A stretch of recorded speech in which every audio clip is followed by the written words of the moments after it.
We have a lot to jump into with the new year. Oh, yeah. 2025 just about over, and a whole bunch of new laws Yes. coming into 2026. You compiled them for us. Go ahead and start sharing them with us. If you don't mind, I'm going to look at my notes here. Absolutely. There's a bunch of because laws. There are a handful. So the first ones I think we'll move into, we'll look at the impacts, public safety, criminal justice aspect of it.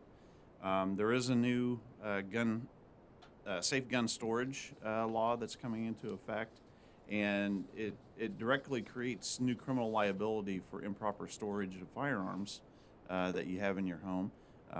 It says that you have to have them locked in a secure, a safe or a location when there are especially children and other people around that shouldn't have access to those guns. And there's a penalty associated with that, so that'll be coming in. Everybody should be storing their guns in a safe manner.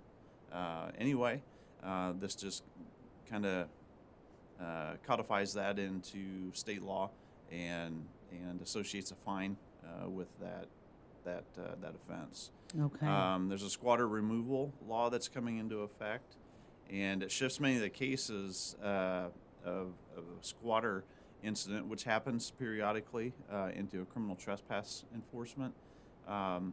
So if someone runs into the situation where we may have a squatter at a rental property or your home, the police can be called, and as long as the owner provides proof of ownership of the home, or there's a lease that they can provide that shows that you're leasing that property or that apartment, the police can immediately remove that person who may be squatting in the residence.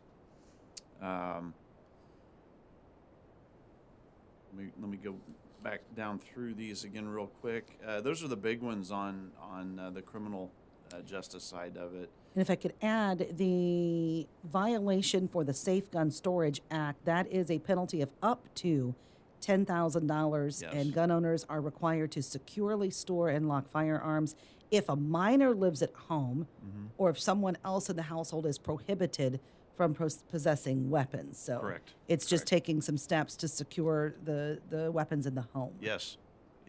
And I mean, there are people who can't have access to the guns. They can't, have guns in their possession.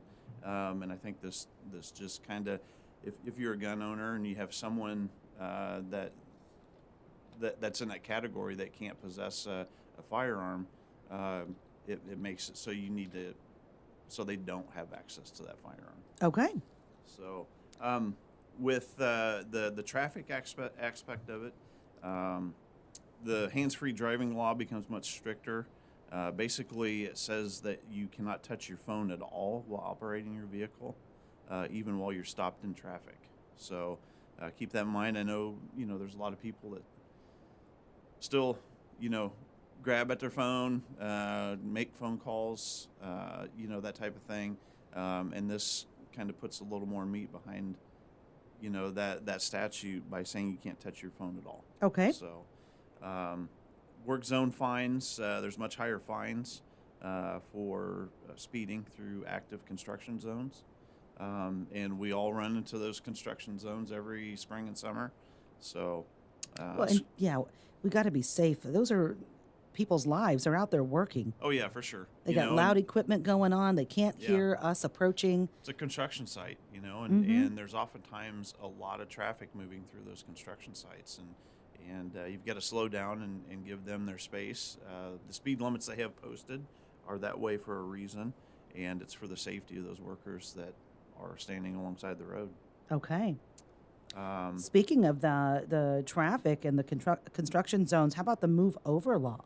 Yes, it expands. It now includes tow trucks, road maintenance vehicles, not just police, fire, and ambulance vehicles. So when you're driving down the road, you see a tow truck, doing its thing, hooking up to a car. You've got to slow down, move over for those vehicles also. Okay. How about school buses? School buses, it provides, you have to give them a much greater space when passing school buses. So, and I haven't dug into that one completely yet, but on the roadways, you're passing a school bus. Obviously, if they're stopped and they have their signs and their arms out, you cannot pass a school bus.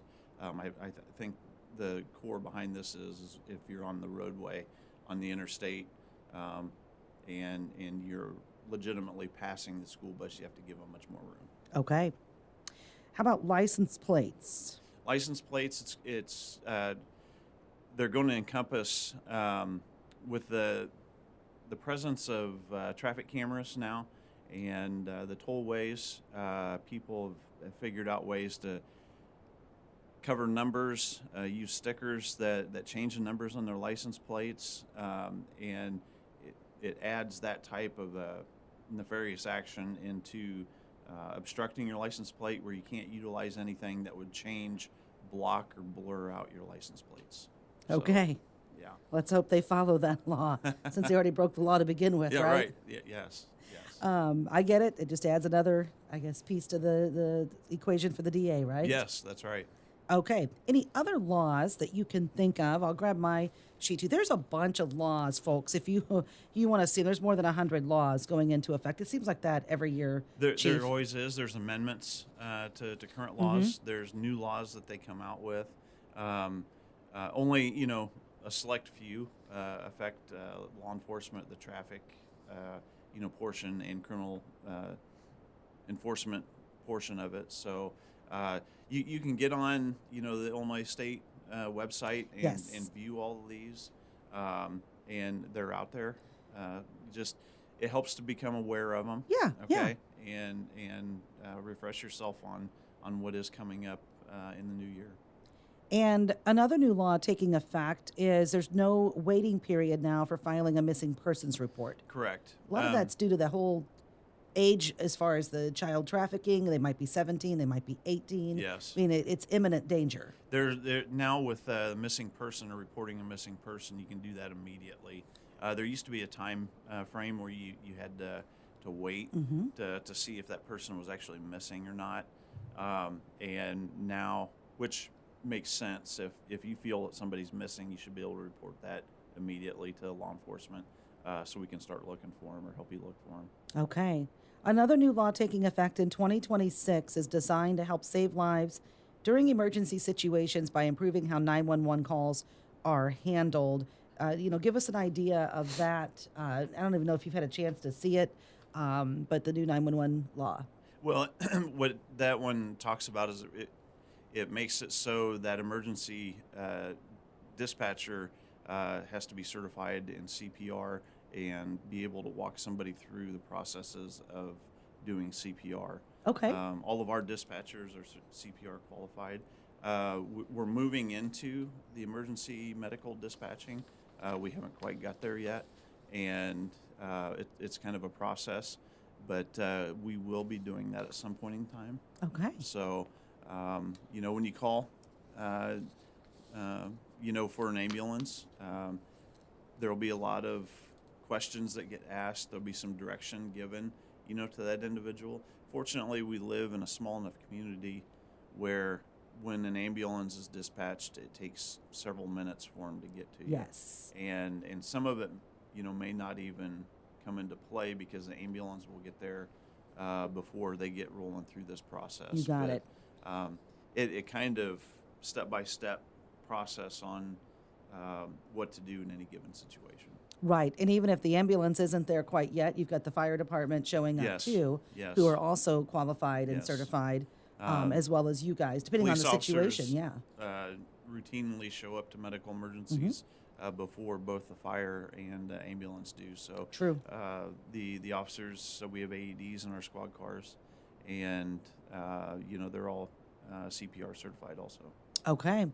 As I was telling AJ on the last interview, 4 of the sheriff's candidates are in law enforcement, and how much we appreciate them professionally serving to keep our community safe. The same thing with our first responders. Yes. We're so fortunate, just how fast and how many of them arrive to help make sure somebody's okay. For sure. We're very fortunate. Because you always hear the stories of, people calling in various different, you know, metropolitan areas, I guess, they call in need of help, and either nobody shows up, or Put on hold. they get put on hold, or it takes, you know, 45 minutes for that police officer or that fire truck or that ambulance to show up to the scene. And fortunately, with our community, it's literally minutes. Yes, very fortunate. Another law we want to talk about is the Sonia Massey Act, and that's about Illinois police hiring procedures. Talk a little bit about that. What the law does is it mandates in-depth background checks on new hirees for positions for police officer positions. We already do. We already have done in-depth background checks on candidates, so that won't affect anything that we do.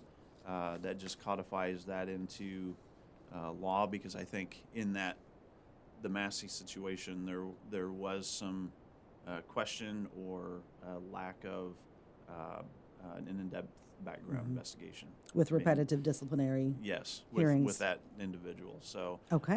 but we already do that on every candidate. We do an in-depth background investigation. Okay. We're talking with Monmouth Police Chief Joe Switzer. Chief, it is New Year's Eve tomorrow night. Yes. Let's talk a little bit about the safety mechanics that go into having a good time. Yes, you know, and this goes back to what we always talk about: don't drink and drive. If you're going to go to a party, partake in the festivities, have a designated driver. You know, the whole goal is for you to get home safely, and everybody else wants to get home safely. So don't drink and drive. If you're at a party and a friend of yours, you know, has had too much to drink, try to get them home safely. You know, take their keys from them so they can't drive. You know, try to get them in you know, somebody else's vehicle that's a designated driver, and get them home.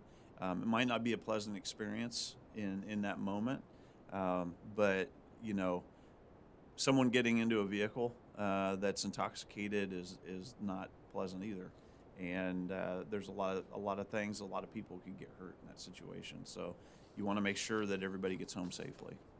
Year to date, IDOT says through December 18th, more than 1,100 people have lost their lives in crashes in Illinois. That is 10 fewer than the same time period of 2024. But we want to remember to have a sober ride home.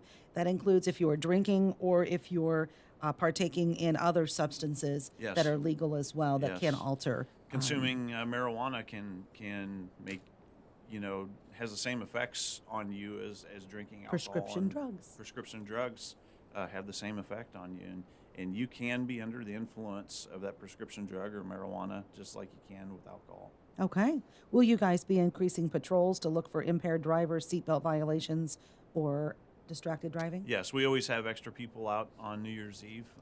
You know, the street's more crowded, and we're out there trying to keep everybody safe. Okay. Anything else you want people to know from the Monmouth Police Department today? Not right now, no. Okay. Thank you for the report. Thank you. Happy New Year. Yeah, Happy New Year to you. That is Joe Switzer with us, Monmouth Police Chief